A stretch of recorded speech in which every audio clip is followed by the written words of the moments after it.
Okay.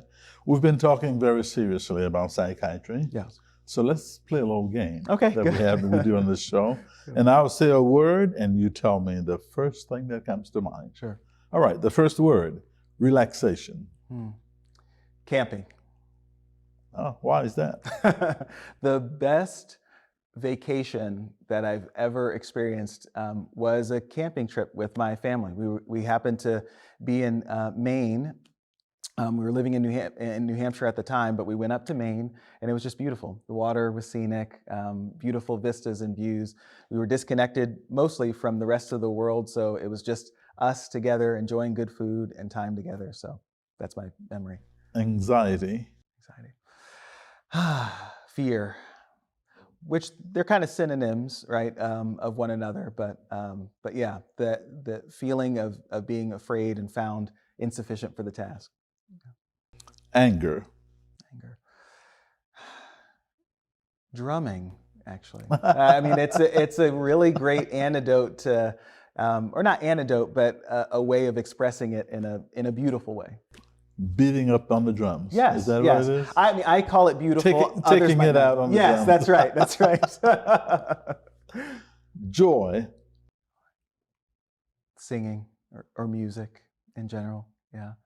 When you said joyful, it made me think of joyful, which, how can you not think of that and it put a smile on your face? Confusion. The teenage years. No, that's not one. That's not one word. But no, it really is. It's the first thing that comes to mind. The first thing that comes to mind. Yes, the teenage years. years. Yeah. I think there's so much. The teens that I see, I love that age because that really is a lot of the identity formation, time when they're trying to sort out, is this just something I'm interested in and that I like, or is this a part of me and who I will become? And so, which are really big philosophical questions to have while your voice is changing and your body's changing and all those other things too. But that's a confusing time. So, yeah. Solitude. Prayer. I think, I mean, certainly as a psychiatrist and just in being humble, there are things that often are, the journeys together are kind of, they take a while to get to the destination. And so I can't, and that's probably true about most physicians, that you realize that with as much knowledge and skill as you have, it's not all in your hands, and that actually can be a healthy thing. That the things that I can't fix or be as helpful as I want to be, I kind of offer those things up and work to get better. Chaos. Saturday morning in my house. Oh. But these are very well behaved. They're well behaved, though. Yes. By all other standards, they're well behaved. Okay. Yeah. Hate. Division. And I think, and certainly, talking about emotions like anger and hate, I think there can certainly be kind of righteous forms of those things directed towards, real evil. But hate. I love the theme of the show, kind of cause for hope, because I do think there's a way that we can get stuck in the cycle of just dwelling on this person is against this person, or choosing these things to be, to pit one against the other. So. Love. My wife. All right. Yeah. Sports. Basketball. And tennis, actually. But I love to watch. One of my favorite basketball players is Steph Curry. Actually, that's the only reason I watch some NBA basketball. Actually, is I think there's a virtuosity to his play, and I think when I see that type of excellence, it just makes me happy. I enjoy watching it, and then I enjoy playing tennis, and my kids like playing tennis too. Music is the last one. Music. Oh, that's a good one. I'm gonna go to my family too. It's honestly the first thing that comes comes to mind.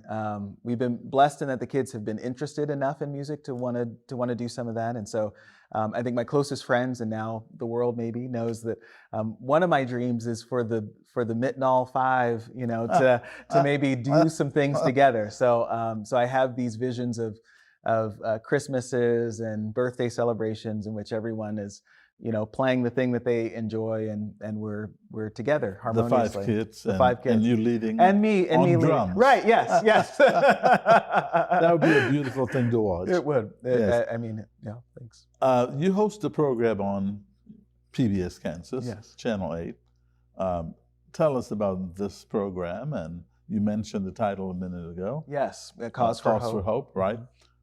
Tell us about it, and what is it that you're trying to achieve? Yeah, I think probably in the simplest way is just adding more of a positive understanding of what mental wellness is, and not just a focus on the absence or deficit of something that's missing, and taking kind of that holistic mindset and talking about issues that greatly affect kids and teens. And hopefully presenting it in a way that they can both understand and take something from it. And if it helps to transform or improve a life in some way, then it's all worth it. I mean, that's the effort. Yeah. Sounds like a good program, if I may say so myself. It is. It's been such an honor to work on it, and I'll be honest. I mean, really, a lot of the joy and the vision has come from the people that I'm surrounded with and helping to do it. And so Roz being among them has right. been just such a wind in my sails, and I get inspired in doing the work. That's Roz Hutchinson you're yes, talking that's about, right. That's right. Yeah. Roz Hutchinson. So my final question is, what is the one thing we can all do to improve our mental health? One thing. That's hard because I like to give lists. Oh. Let's see. No, I'll constrain it to one. So what's one thing? I think one thing would be to look for a way to practice gratitude. I think there's so many ways that we can do that, but that's probably one of the most consistent, concrete things that I try to give to my families as well when I see them, because that's something they can do right away and they can win. So that might be a hug, that might be a high five, that might be a calling someone that you haven't, that might be saying thanks to a parent. So simple gratitude. Yes. On that note, Dr. Larry Mitnaul, it's been a pleasure having you. Thank you so much for being here. Thank you. It really has been an honor for me. And thank you for watching this edition of One-on-One. Our email address is oneonone@kpts.org. That's if you have a question or comment. We enjoy hearing from you. Until next time, I'm Victor Hawkstrom. Take care of yourself, and I'll see you again soon.